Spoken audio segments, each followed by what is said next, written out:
investing in increasing affordable housing and not gentrifying our neighborhoods.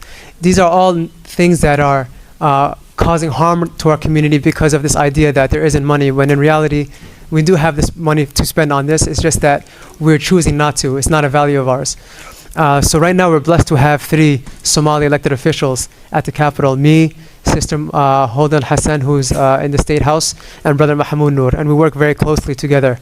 And we carry each other's bills. So the way it works is, if there's a bill in the House, it needs an identical bill to be carried in the Senate for it to be negotiated and to pass in the committees, and then go on for the floor session, and then go on to the governor's signature. So we're able to pass our bills back and forth that'll help benefit our communities. Did y'all catch that? So right now we're blessed to have 3 Somali elected officials at the Capitol. Me, Sister Holden Hassan, who's in the State House, and Brother Mahmoud Noor. And we work very closely together. We're able to pass our bills back and forth that'll help benefit our communities. Oh! So we delineate now. Oh! So you can delineate and I can't. They can delineate, but when founders and Black Americans want to delineate, no, you're divisive. We are the same nigga. We are the same when it's us delineating, but when it's them, they can delineate to help their own community in America. Got it. Dude, fuck! Who am I kidding, man? Holy fuck, man! Bet you the Pan-Africanist ain't gonna have no issue with that one. We should make dua for him and pray for him I understand that our Somali communities are all connected to each other here in Minnesota and back home, and I ask for your support. There's always been a link between our community here as well as back home, and I'm running to bridge that gap and unite all of us and represent all of us, because when we succeed here, we succeed everywhere. And I'm hoping to do that just like Abdrazak, inshallah. I think it's ridiculous that these people can get into American politics and then have this connection to their homeland, but they traded on their homeland by leaving. They'll never be this political person back in their homeland. They'll never try to uproot what's going on in Somalia right now back in their homeland, but they want to do it in America. They have no vested interest in America. They care about the vested interests they can do to just try to bring people over here so they can uproot and create a new Somali. That's really what it is. This is not just Somalis. It's these people, these immigrants in general. None of these people should be in positions of power when it comes to politics that actually affect everyday Americans. People who can trace their lineage back to the 1860 census in this country. People who can trace their lineage back to 1776. Real, true Americans. We're Americans by blood, not by paperwork. There's a difference between the two. The state coming after our businesses, from our child cares to our home cares to our adult day cares. These are things that I helped organize against for the past few years. Our state government has been highlighting or tackling or targeting, I should say, our immigrant businesses, whether it's MDE, DHS, MDH, consistently targeting our businesses, not from evidence, but based off suspicion. How is that justice? The second complaint was that Fateh didn't respond when his brother-in-law, Musa Muhammad, was convicted of lying to a federal grand jury about ballots he turned in on behalf of other voters in 2020 without their permission. So based on the advice of my lawyer, I'm again going to invoke my Fifth Amendment right and decline to answer.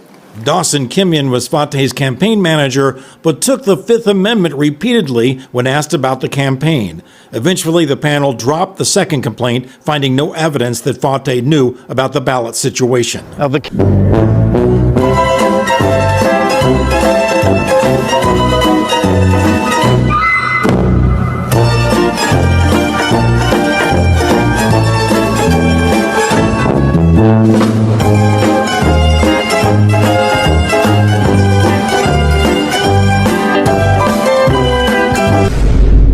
So basically, Democrats are upset because they couldn't get Kamala Harris in office. So now they're going city to city, trying to implement this communist, socialist type of society.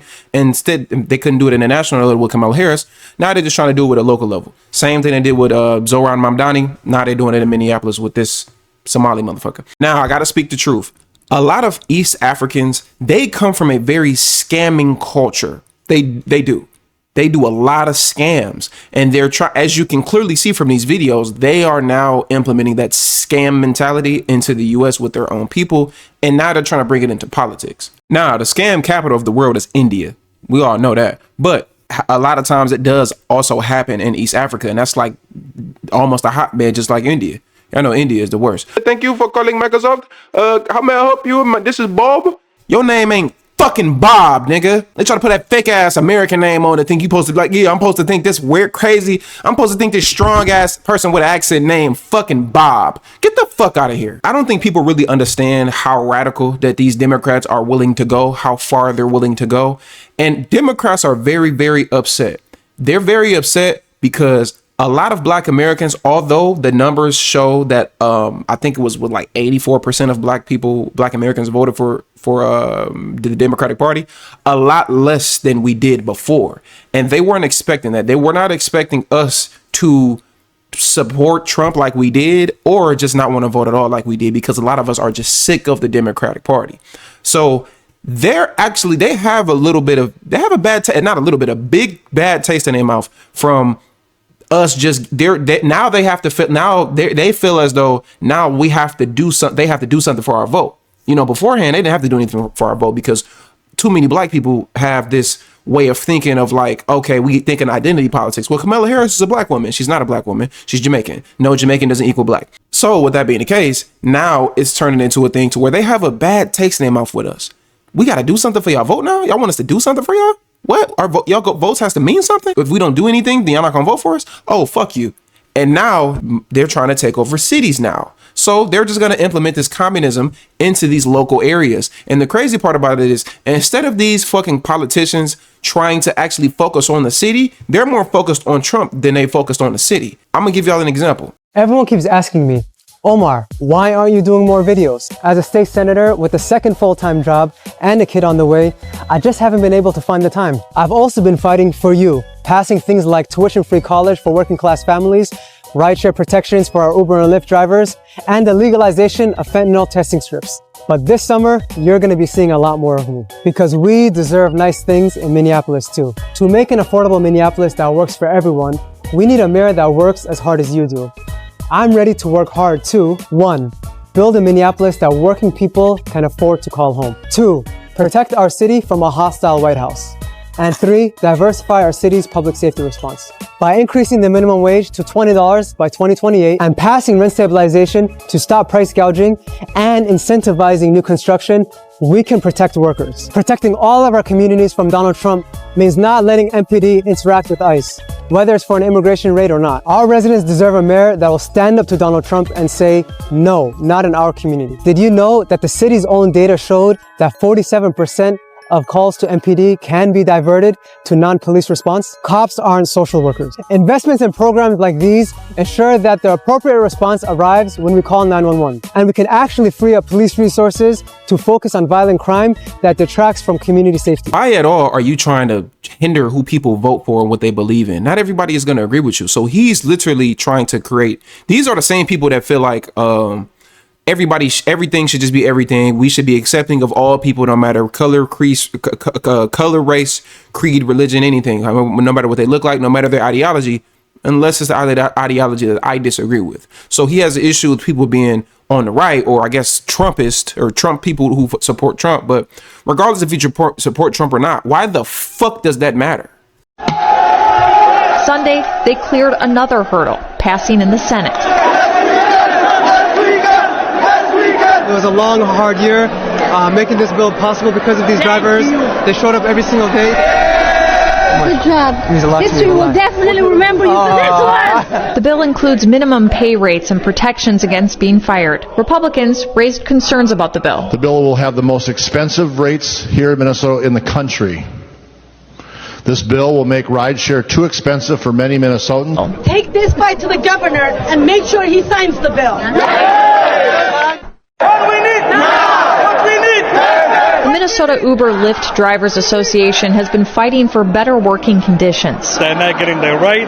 They're not getting paid what they deserve. The bill's passed and it's title agreed. I want to draw your attention to another mayoral candidate from right here in Minnesota who fits a similar profile. State Senator Omar Fateh is seeking to become the next mayor of Minneapolis and was just endorsed by SEIU. The Public Labor Union had previously endorsed current mayor Jacob Fry in past years, and the city has continued to nosedive during those years, but apparently not fast enough for the socialists in our ranks. Now, just to put this into perspective, last year Minneapolis passed an ordinance regulating rideshare companies that was so egregious that both Uber and Lyft threatened to pull out of the Twin Cities metro area for good. During that crisis, Omar Fateh was championing legislation at the Capitol to expand that policy statewide. He was doubling down on a policy even as the harm of that policy was manifesting right in front of his face. This is what's in store for the city of Minneapolis if and when they elect Fateh as mayor.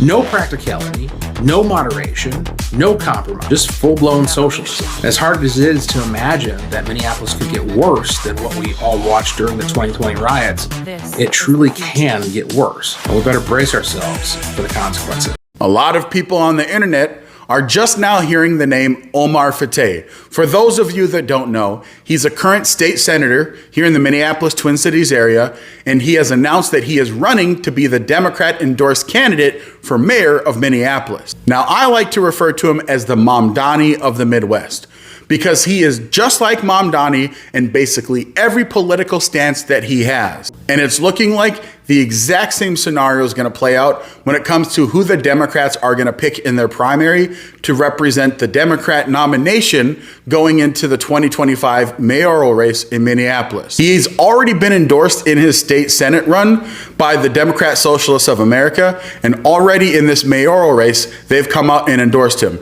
He has a whole host of other establishment Democrats across the Twin Cities who have also endorsed him. The truth of the matter is, Minneapolis has the same problem as New York City. The Democrats allowed the far left, the Marxists, the socialists to have political power, and they have now taken over. And there's really no way to stop this beast once you've unleashed it into your political apparatus. I'm going to tell everyone I can, don't vote for a far left socialist. Vote for someone that's right of center or common sense.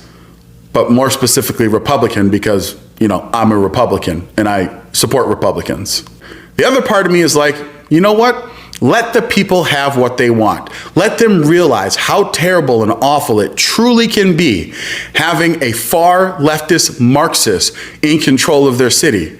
And then, and only then, will the Minneapolis residents hit rock bottom and realize, yeah, we can't do this anymore. Your thoughts on what's going on? This means much more because this is a very big race. I mean, this has ramifications beyond New York. And the Democrats are in a transition period. Which direction do they go?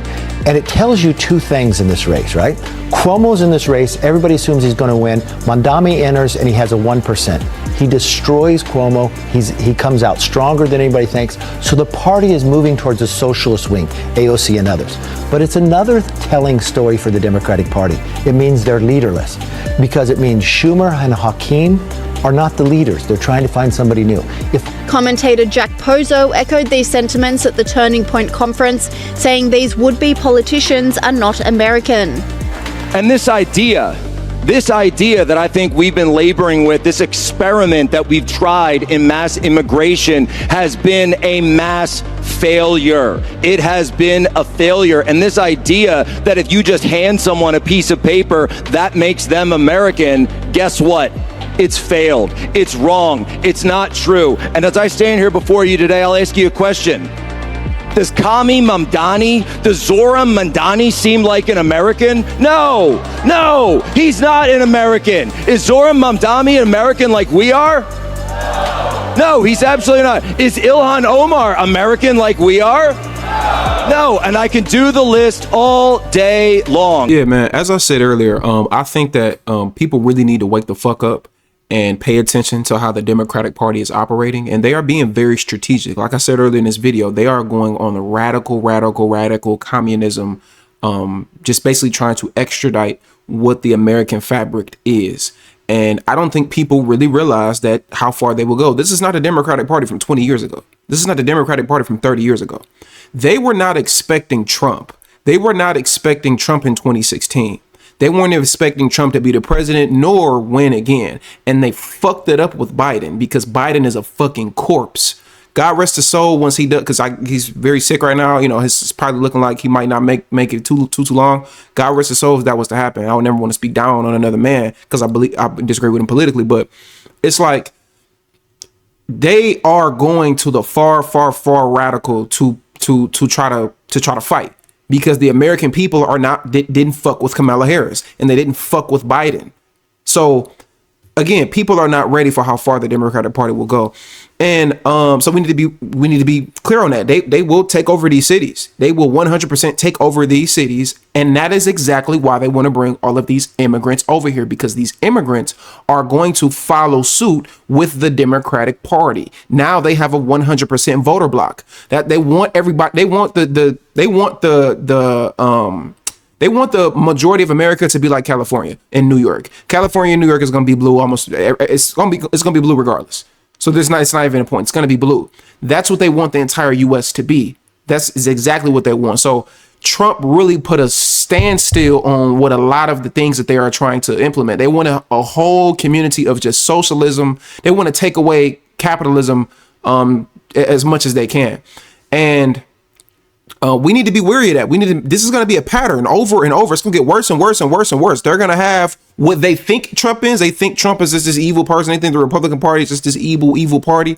They are going to try to find somebody that is even worse, but who actually is worse, like a true villain on their side. Not only that, in the video that we just watched about, the guy speaking on True Americans, I 100% agree. Like I say all the time, I don't think that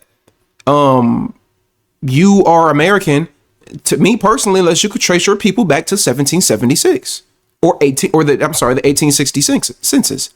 Unless you can trace your people back to hundreds of years ago, respectfully, you're not American. You can be an American by paperwork all you want, but I don't really view you as a real true American. I don't. Sorry. I really just genuinely don't. That's just my own personal belief. So we need to make sure that this is something that people are, paying attention to. We need to make sure that we are not letting these people just uproot us, especially people who are actually true Americans. And yes, I say true Americans. Having a piece of paper doesn't make you an American, at least not in my eyes. So I appreciate y'all I appreciate y'all staying this long in the video. Like, comment, subscribe. I love you so fucking much. If you're watching this video, I fucking love you so much. I appreciate you. Like, comment, subscribe. And if you like me, I love you. And if you don't like me, eat a fucking dick, bitch.